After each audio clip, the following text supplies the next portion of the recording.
నమస్తే. Welcome to today 18 news. నేను కల్పన. గత 2 రోజులుగా అంటే నిన్న ఒక సంఘటన జరిగింది. కర్నూలు డిస్ట్రిక్ట్ నందికొట్కూరులో ఏం జరిగిందంటే, అయ్యప్ప స్వాములు, క్రైస్తవ మహిళలు అయ్యప్ప స్వాముల మీద దాడి జరిగింది అని జెప్పేసి సోషల్ మీడియాలో ఒక వీడియో వైరల్ అవుతుంది. ఒక్కసారి ఆ వీడియో చూద్దాం మనం. జై శ్రీరామ్. ఓకే. ఇప్పుడు చూస్తున్నారు చూడండి. నందికొట్కూరు పట్టణం, నంద్యాల జిల్లా నందికొట్కూరు పట్టణంలో ఉన్నటువంటి ఒక వీధిలో జరిగిన సంఘటన.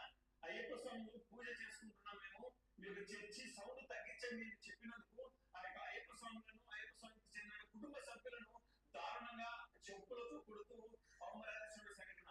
ఇలాంటి సంఘటనలు మీ గ్రామంలో కూడా జరుగుతాయి.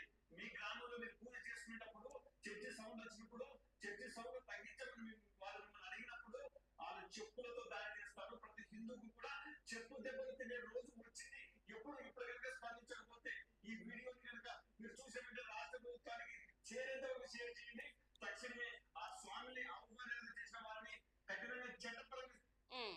సో ఈ వీడియో టెలికాస్ట్ చేసిన ఆయన హిందూ వాయిస్ అని చెప్పి ఒకటి ఆ సోషల్ మీడియాలో బాగా వైరల్ అవుతుంది. ఫస్ట్ లో మనం చూసినాం కదా, జై శ్రీరామ్ అందరికి అని ఆయన స్టార్ట్ చేసిన. ఈయన ఒక జర్నలిస్ట్ కాదు. ఆయన ఎవరంటే ఒక హిందుత్వానికి సంబంధించి ఒక సోషల్ మీడియాని మెయింటైన్ చేస్తూ యూట్యూబ్ ఛానల్లో అండ్ సోషల్ మీడియాలో ఈ వీడియో ఏమని వైరల్ చేశారంటే, ఈ వీడియో బాగా మీరు గమనించినట్టయితే ఇందులో చాలా మంది ఆడవాళ్ళు కొట్టుకుంటున్నారు, కానీ ఇందులో అయ్యప్ప స్వాముల మీద ఎక్కడ కూడా దాడి జరగలేదు.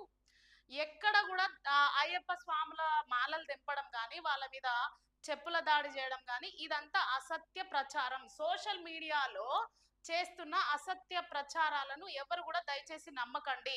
ఈ హిందూ వాహిని వాళ్ళు కావచ్చు, హిందూయిజం వాళ్ళు కావచ్చు, ఇంకెవరైనా కావచ్చు, ఏం చేసిరంటే ఇక్కడ రెండు వర్గాలకు సంబంధించిన గొడవలు అవుతూ ఉంటే, వ్యక్తిగతంగా గొడవలు అవుతూ ఉంటే, దీన్ని మతాలకు కులాలకు రుద్ది చిలికి చిలికి గానివాన అవుతుంది అని అంటారు కదా. సో ఆ విధంగా నందికొట్కూరులో జరిగింది. నంద్యాల జిల్లా, సారీ ఫస్ట్ లో కర్నూలు జిల్లా అని చెప్పిన కదా నేను. నంద్యాల జిల్లా నందికొట్కూరులో అయ్యప్ప స్వాములపై క్రైస్తవులు చెప్పులతో దాడి అని పెట్టిర్రు టైటిల్. టైటిల్ పెట్టేటప్పుడు, తమ్నైల్స్ పెట్టేటప్పుడు చాలా జాగ్రత్తగా అది అసలు వాస్తవమా అవాస్తవమా, అక్కడ ఏం జరిగింది, నిజా నిర్దేశాలు లేకుండా తీసుకొచ్చినాం, వీడియో సోషల్ మీడియాలో వేసినాం అని అంటే ఇది ఎంత వరకు correct. At the same time మహిళలు అక్కడ ఎందుకు కొట్టుకోవాల్సి వచ్చింది, అసలు నందికొట్కూరులో జరిగిన వాస్తవం ఏంటి అవాస్తవం ఏంటి, ఇందులో ఉన్న నిజాలేంటి అని అడిగి తెలుసుకునే ప్రయత్నం చేసినాం మేము. అక్కడ వాళ్ళు చెప్పిన విషయం ఏంటంటే, స్త్రీల కూడిక అని చెప్పి వాళ్ళు నిన్న అక్కడ ప్రేయర్